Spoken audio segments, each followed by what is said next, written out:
La lutte contre l'hypertension au Nigeria, c'est l'un des thèmes au menu de ce numéro de Capsule Santé. Mais avant d'en savoir un peu plus sur cette thématique, on va d'abord se rendre au Burkina Faso pour parler de procréation médicalement assistée, la PMA. Bonne écoute.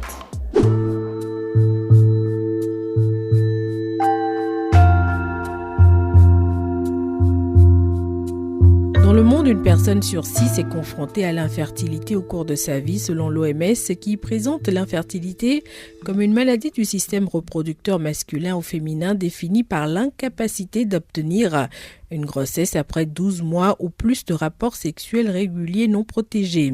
Si ce problème touche des individus et des couples de toutes les régions et de tous les niveaux de revenus, l'accès à des soins sûrs et abordables demeure très inégalitaire. Dans de nombreux pays, les tests et les traitements de l'infertilité sont en grande partie à la charge des patients. Au Burkina Faso, des structures et techniques sont mises en place en faveur de ceux qui souffrent d'infertilité. La PMA au Burkina Faso, c'est un reportage d'Alida Tapsoba. Quand on dit PMA, grosso modo, c'est un ensemble donc, de techniques, à la fois cliniques et biologiques, dont l'objectif, c'est d'aider donc, les couples donc, qui désirent avoir donc, un enfant et qui ne peuvent pas en avoir. Au Burkina Faso, l'assistance médicale à la procréation PMA est présente depuis plusieurs années. Dans un pays où l'infertilité touche un nombre croissant de couples, les centres spécialisés cherchent à répondre à cette demande. Comme le souligne le docteur Joachim Zongo, gynécologue obstétricien spécialisé dans les techniques d'assistance médicale à la procréation. Ce qui est réalisable au Burkina Faso, nous avons les inséminations intra-utérines, c'est possible. Donc, avec sperme de conjoint, avec sperme de donneur, la fécondation in vitro classique et ce qu'on appelle donc l'ICSI, c'est une forme de fécondation in vitro. C'est une abréviation de intracytoplasmic sperm injection, donc c'est en anglais. Alors, donc c'est la plus utilisée. Donc, ça aussi c'est possible. Ensuite, vous avez donc les transferts d'embryons congelés, en effet. Donc, les dons de gamètes. Donc, grosso modo, voilà ce qu'on peut faire au Burkina. Cependant, malgré ces avancées, le parcours reste long, coûteux et émotionnellement éprouvant. Le problème de coût se pose parce que effectivement, donc la PMA, ça coûte cher parce que les intrants nous ne produisons pas. Les médicaments, il faut acheter. Selon le spécialiste, le coût moyen d'une tentative de fécondation in vitro avec ponction ovocytaire se situe autour de 3,5 millions de francs CFA. Mais le prix n'est pas le seul obstacle.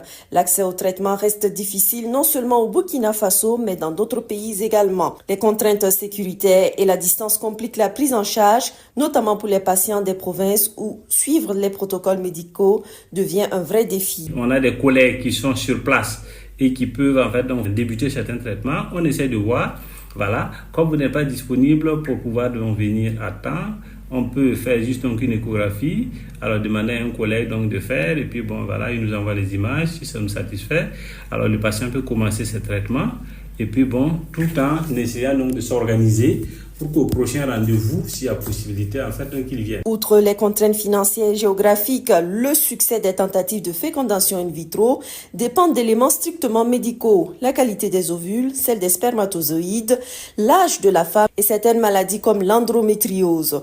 Dans des conditions optimales, les chances de réussite varient entre 30 et 40%. Dans des conditions moins favorables, elles peuvent tomber à zéro.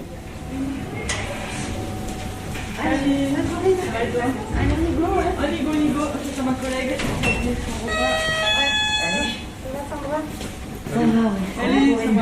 Pour des femmes dans la trentaine comme Francine qui ont eu recours à l'insémination artificielle et dont l'expérience s'est soldée par un échec, cette épreuve devient un combat quotidien fait d'attentes, de doutes et d'un espoir fragile, rythmé par les rendez-vous médicaux. Chaque étape impose son lot de contraintes, jusque dans les moments les plus intimes. Les débuts ont été remplis d'espoir. Les médecins nous expliquaient avec leurs mots techniques les protocoles, les dosages, les chances de réussite.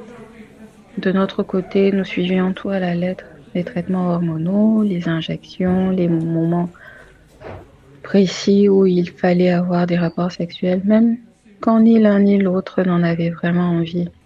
Il fallait respecter les heures, les jours. Tout était réglé comme une montre, quoi. L'intimité est devenue une sorte d'obligation minutée, presque médicale. Au-delà des aspects médicaux et financiers, la PMA peut avoir des répercussions psychologiques importantes pour les couples. L'attente, l'incertitude et les résultats parfois décevants génèrent stress, inquiétude et tension.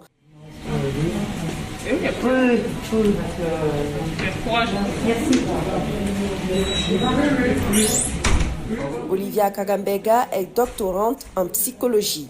Il est essentiel d'accompagner les couples engagés dans un processus de PMA parce qu'ils sont dans une situation de détresse qui commence dès la prise de conscience qu'ils doivent recourir à la technologie pour avoir un enfant. Et cette détresse-là se poursuit tout au long du parcours qui est très souvent coûteux et qui est marqué par une attente qui peut être longue et vraiment éprouvante. Entre espoir, science et obstacles, la procréation médicalement assistée au Burkina Faso avance avec difficulté. Pour de nombreux couples, elle demeure le dernier recours, mais aussi la fragile lueur d'un rêve persistant, celui de devenir parent. Alida Tapsoba à Ouagadougou pour la Deutsche Welle. DW.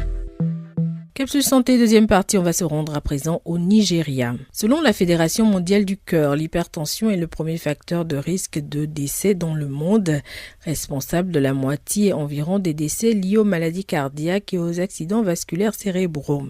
L'hypertension est une maladie caractérisée par une pression artérielle trop élevée.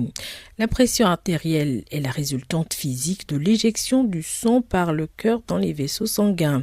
Alors qu'on pensait autrefois que l'hypertension touchait principalement les personnes âgées, les experts avertissent désormais que les jeunes adultes sont de plus en plus exposés à ce risque. Et c'est ce qu'on observe dans un pays comme le Nigeria.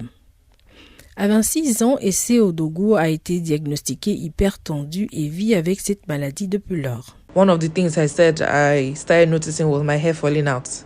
L'une des choses que j'ai commencé à remarquer, c'est que mes cheveux tombaient. Ensuite, en ce qui concerne l'hypertension, il faut trouver les médicaments qui vous conviennent. Il faut donc faire des tests, encore et encore, avec différents types de médicaments pour voir lesquels sont efficaces pour votre type d'hypertension. Et puis, il y a certaines choses que je ne peux pas faire. Je ne peux pas me permettre d'être frustrée. Je ne peux pas me mettre en colère, car dès que je suis en colère, ma tension artérielle monte en flèche.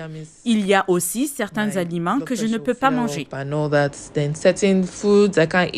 Pour se faire soigner, il faut non seulement trouver le bon médicament, mais aussi avoir les moyens de les acheter.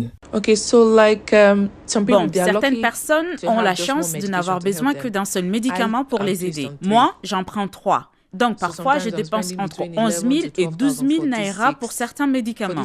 Cela peut être vraiment frustrant de ne pas vivre normalement. Je vis sous médicaments tous les jours. Ce n'est pas drôle, ce n'est pas agréable. Si elle n'est pas traitée, l'hypertension artérielle peut entraîner des complications graves telles que l'insuffisance cardiaque et des accidents vasculaires cérébraux. Les facteurs de risque associés à l'hypertension comprennent une alimentation riche en sel, l'obésité, la sédentarité, la consommation excessive d'alcool, le stress chronique, le tabagisme et la prédisposition génétique. Pour de nombreux experts, la sensibilisation sur l'hypertension reste faible. Pourtant, la plupart des facteurs de risque peuvent être évités, rappelle le Dr Francis Asogwa, cardiologue consultant basé à Lagos. Au Nigeria, nous disposons d'une grande variété d'aliments sains que nous pouvons consommer, mais on observe une tendance en matière d'alimentation. La plupart des gens préfèrent les régimes alimentaires occidentalisés. Nous avons constaté de nombreuses complications cardiovasculaires chez les jeunes. Les jeunes commencent à avoir des accidents vasculaires cérébraux, des insuffisances cardiaques. Dans un pays où l'espérance de vie est d'environ 56,5 ans, les personnes âgées de 18 à 39 ans développent de l'hypertension artérielle. On se rend donc compte que cela aura un impact réel sur la démographie du pays et surtout sur son économie, car cette tranche d'âge représente une grande partie de la main-d'œuvre au Nigeria. Le Nigeria est le pays le plus peuplé d'Afrique avec plus de 230 millions d'habitants dont une grande partie appartient à la tranche d'âge des 18-35 ans. Les experts estiment qu'il faut agir davantage dans le domaine de la prévention et de la prise en charge de l'hypertension. En octobre 2024, le gouvernement nigérien a, par l'intermédiaire de son ministère de la Santé, lancé une initiative dénommée « Connaissez vos chiffres » qui propose un dépistage gratuit de l'hypertension et du diabète. Certains se tournent vers les réseaux sociaux pour tirer la sonnette d'alarme. Le docteur Olawale Ogunlana, défenseur de la santé qui partage des vidéos sur divers sujets liés à la santé, affirme que les jeunes adultes peuvent être sensibilisés plus efficacement via leur smartphone et informés des risques liés à l'hypertension précoce. Je suis convaincu que les réseaux sociaux constituent actuellement l'outil de santé publique le plus puissant dont nous disposons pour combler le fossé entre l'hôpital et le domicile. Chaque fois que vous rencontrez un jeune, il vous dit « je suis trop jeune pour avoir ça ». C'est en partie pour cette raison que beaucoup d'entre eux sont réticents à se rendre à l'hôpital pour se faire examiner. Si vous pouvez vous souvenir du code d'accès à vos applications bancaires, vous devriez pouvoir vous souvenir de votre tension artérielle.